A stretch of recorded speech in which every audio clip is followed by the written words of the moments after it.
जय हिंद दोस्तों। Good morning everybody. आप लोग कैसे हो? आप लोग ठीक ठाक होंगे, मैं भी ठीक ठाक हूँ। आज बहुत दिनों से मैं आप लोगों के सामने नहीं आ पाया, कुछ कारणवश मैं वीडियो नहीं बना पाया, आप लोगों के सामने कुछ बातें नहीं रख पाया। आज मेरा ख़ास मकसद यह है कि देश की जो दिन प्रतिदिन दशा और हालात और माहौल जो ख़राब हो रहे हैं उसके बारे में सुनकर और सोचकर बहुत ही बुरा लगता है। और देश की जो स्थिति चल रही है, देश का जो माहौल चल रहा है, एक भयंकर तूफ़ान जैसे तूफ़ान आता है तो पूरी धरती का विनाश कर जाता है।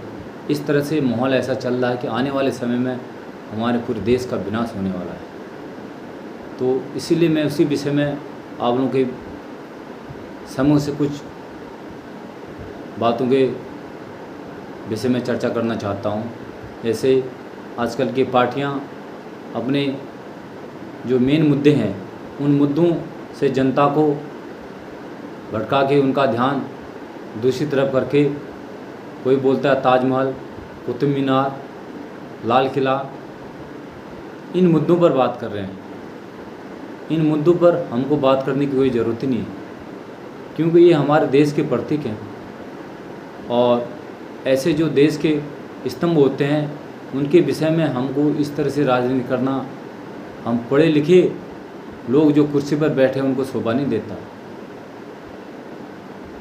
कोई बोलता है कि ताज महल के अंतर्गत राम बैठे हैं, कोई कुतुब मीनार का नाम ले रहा है, कोई लाल किले का नाम ले रहा है।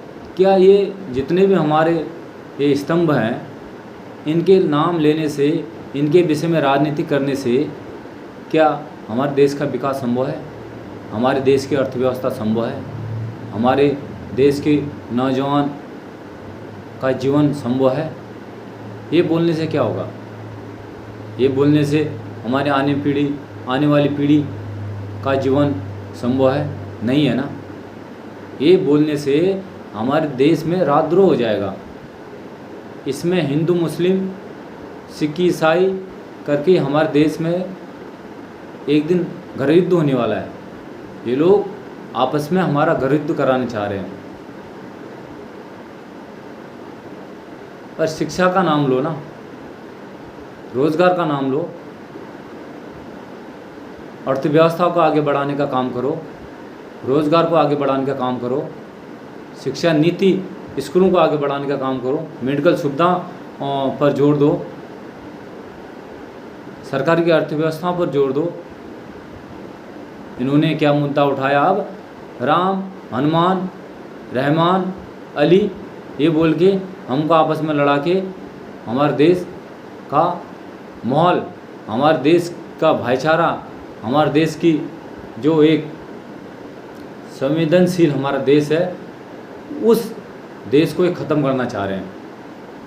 ये ऐसा शासन लाना चाह रहे हैं जैसे हिटलर करता था कि आपस में फूट करो और राज करो। ये करने से क्या हमारा विकास हो सकता है? हमारे आने वाली पीढ़ी का विकास हो सकता है? नहीं हो सकता ना। वो लोग जो आने वाली पीढ़ी है वो क्या सोचेंगे?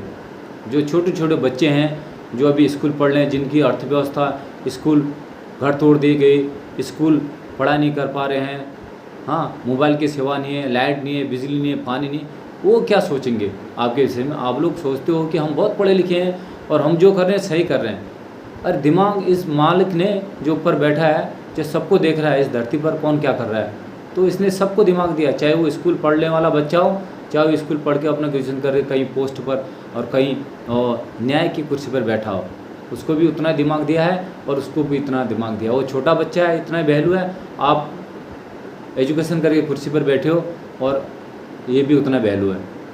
तो आप किसी को मूर्ख मत समझो कि बच्चे हैं छोटे और जो पीढ़ी है हमारी वो कुछ नहीं समझ नहीं पा रही।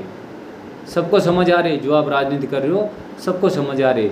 आपकी राजनीति आने वाले समय में देश में घर युद्ध और देश में आपस में लड़ाई होने वाली है। जैसे श्रीलंका का हाल हुआ है, उसी तरफ अभी भारत के कदम जा रहे हैं। कैसे होगा देश का विकास, कैसे देश की अर्थव्यवस्था कैसे सुधरेगी, देश का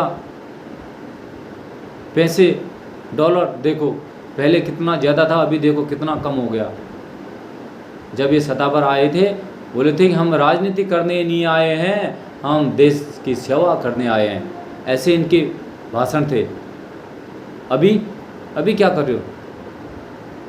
अभी तुम देश को बेचने आए हो, देश की जनता और देश की अर्थव्यवस्था को खराब करने आए हो। जो आप हिंदू, मुस्लिम, सिख, ईसाई और ताजमहल, कुतुब मीनार, लाल किला,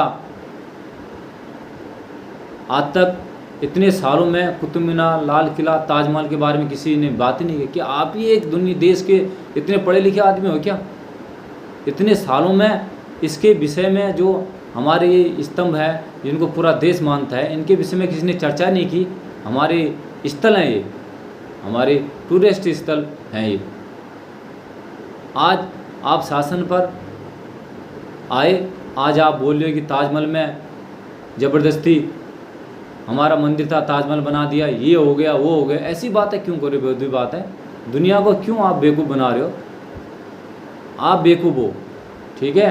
दुनिया पूरी हमारी पब्लिक समझ चुकी है कि जो सत्ता पर बैठी हुई सरकार है वो मेन मुद्दों से हटाकर हमको इन मुद्दों पर ला रही है कि जिन मुद्दों से हमारा आपस का मतभेद खराब हो, लड़ाई झगड़ा हो, आपस का भाईचारा ख़त्म हो और आपस में हम लड़ें और मरें और ये अपना देखते रहेंगे और बचाव में भी आएंगे फिर कि हम इस पार्टी में बचाव किया, आज हमने हिंदू का बचाव किया, आज हमने मुसलमानों का बचाव किया, किसी भी धर्म का अब हमने बचाव किया, कोई न कोई नेता बीच में आ जाएगा। क्यों हमदर्दी दिखा रहे हो? देश को तो पहले आप कंगाल बना रहे हो, कंगाल की तरफ धकेल रहे हो और फिर आप बीच बीच में बचाव करने के लिए आ रहे हो। ऐसा क्यों कर रहे हो भाई? अच्छी चीज़ के बारे में सोचो ना, अच्छी सोच रखो, आने वाली पीढ़ी को अच्छा बताओ। कोई गलत भी बोल रहा है तो उसके लिए उनको जो आप रैलियाँ करते हो रैली में उनको बताओ भाई लड़ाई झगड़ा मत करो, भाईचारा से रहो, देश सबका है, देश को सभी का, इस देश में सबका हक है। इस प्रकार की बातें आप पढ़े लिखे हो तो इस प्रकार की बातें बोलो कि आने वाला समाज अपना एकता से और अपने भाईचारा से, चाहे कोई भी इंसान हो, किसी भी वर्ग का हो, तो आपस में बैठना, आपस में खाना, आपस में और घूमना, आपस में खेलना, इस प्रकार की भाषा बताओ उनको कि आप लोग इस प्रकार से रहो और जैसे देश का हमारा संतुलन बना रहेगा हमेशा, जैसे आज तक बना रहा। आप लोग तो इस संतुलन को बिगाड़ने और इस संतुलन को ख़राब करने के पीछे पड़े हो। क्या चाहते हो आप देश को? आप क्या करना चाहते हो ना? आप खुले शब्दों में उनके मन के विचार निकालो ना बाहर। ऐसे अंदर ही अंदर अपने मन के अंदर अपने भाव लेके ऐसे आंदोलन मत कराओ। आपको जो करना है आप समक्ष सामने आओ, जनता को दिखाओ और जनता भी आपको दिखाएगी क्या होता है। जनता की ताकत और तुम्हारी ताकत में कितना फ़र्क है ये भी पता चल जाएगा। आप लोग जनता को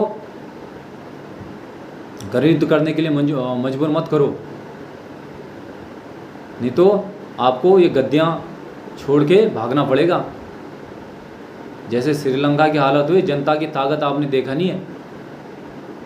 पूरे भारतवर्ष को मैं कहना चाहता हूँ और मेरी बात जो भी सुन रहा है और जो भी मेरे इस लाइव को देख रहा होगा, मैं पूरे भारतवर्ष देशवासियों को कहना चाहता हूँ कि इस देश को बचाओ, इस देश को बचाने का काम करो और आवाज़ उठाओ, आंदोलन करो, तभी हमारा देश बच सकता है। डरो मत, जो डर गया वो मर गया, डरना नहीं है। इस देश आज़ाद होते समय डरते, आज ये देश आज़ाद न होता। और तुम ऐसे सेवाएं नहीं कर पाते, ऐसे स्कूल में नहीं पढ़ पाते, ऐसे हवाई जहाज़ की यात्रा नहीं कर पाते, ऐसे ट्रेन की यात्रा नहीं कर पाते, तभी हमारे महापुरुष लड़े थे अपने देश की आज़ादी के लिए कि हम स्वतंत्र रहेंगे, आज़ाद घूमेंगे, आज़ाद खाएंगे, आज़ाद बैठेंगे, आज़ाद और शिक्षा लेंगे, आज़ाद नौकरी करेंगे, आज़ाद और एक दूसरे से आपस में और भाईचारा करेंगे और बात करेंगे, वार्तालाप करेंगे और गला मिलाएंगे, कंधे से कंधा मिलाएंगे, हाथ से हाथ मिलाएंगे, तब उन दोनों लोगों ने आंदोलन किया था और आंदोलन छेड़ा था और अंग्रेज़ों को इस देश से भगाने का काम किया था। उसी प्रकार से फिर हमारे देश की अर्थव्यवस्था उसी ओर जा रही है। मैं पूरे देश को कहता हूँ कि एकजुट होकर एक दिन पूरा इस देश को घेरने का काम करो, इस राजनेताओं को घेरने का काम करो। मैं बात क्या कह रहा हूँ आप लोग समझ रहे होंगे। तब ये देश इस जंजीरों से और इस गुलामी से मुक्त हो सकता है। पहले भी हिंदू भाई मुस्लिम भाई थे, आपस में रहते थे। देश आज़ाद होते समय क्या एक ही वर्ग के लोगों ने लड़ा क्या?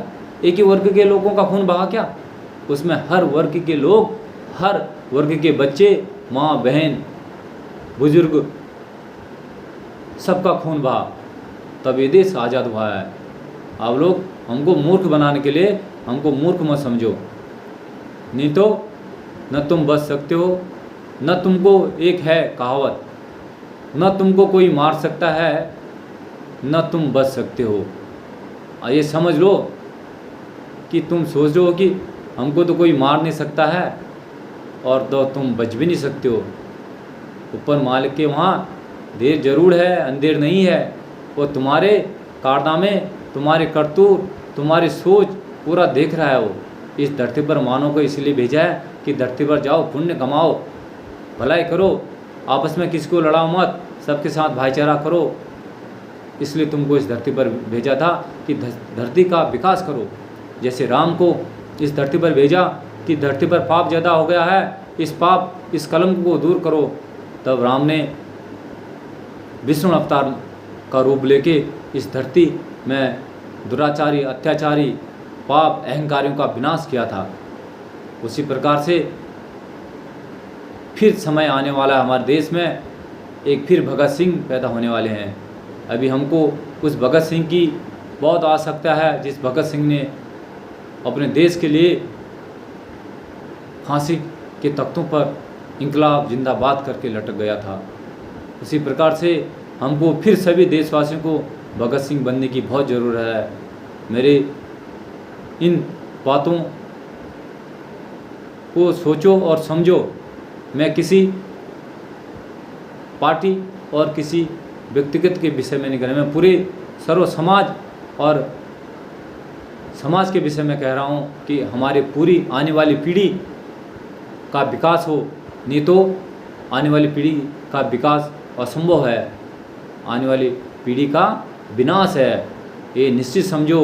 ऐसी ये रणनीति अपना रहे हैं, हम लोगों का ध्यान भटका रहे हैं, मेन मुद्दों से ध्यान हटाकर ऐसे मुद्दों पर ध्यान ला रहे हैं ये कि पूरा पब्लिक आज यहाँ लड़ाई हुई, आज वहाँ गोली चली, आज वहाँ तलवार चली, आज वहाँ बंदूक चली, आज वहाँ गाड़ी पलटी, आज वहाँ लाठीचार्ज हुआ, आज वहाँ बम पड़ा।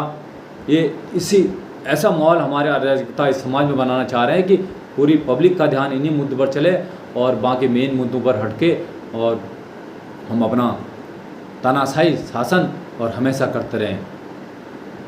तुमने नौकरियां तुमने खा दी, रेल लाइन तुमने खा दी, हवाई जहाज तुमने खा दिए, सरकारी बैंक तुमने खा दिए और सरकारी हॉस्पिटल तुमने खा दिए। बचा क्या हमारे देश में? तुमने किया क्या? तुमने जब तक तुम शासन में आए कब तक हम छुपे रहे, कब तक आवाज़ नहीं उठाए? जब तक तुम शासन, तुमने क्या बनाया? इतने शासनकाल में तुमने एक छोटा 10 बाय 10 का एक क्या मेडिकल स्टोर तक भी बनाया? तो बताओ। दूसरे को आरोप लगाना तो बहुत आसान होता है, पूरी दुनिया देख रही है तुम्हारे कारनामे।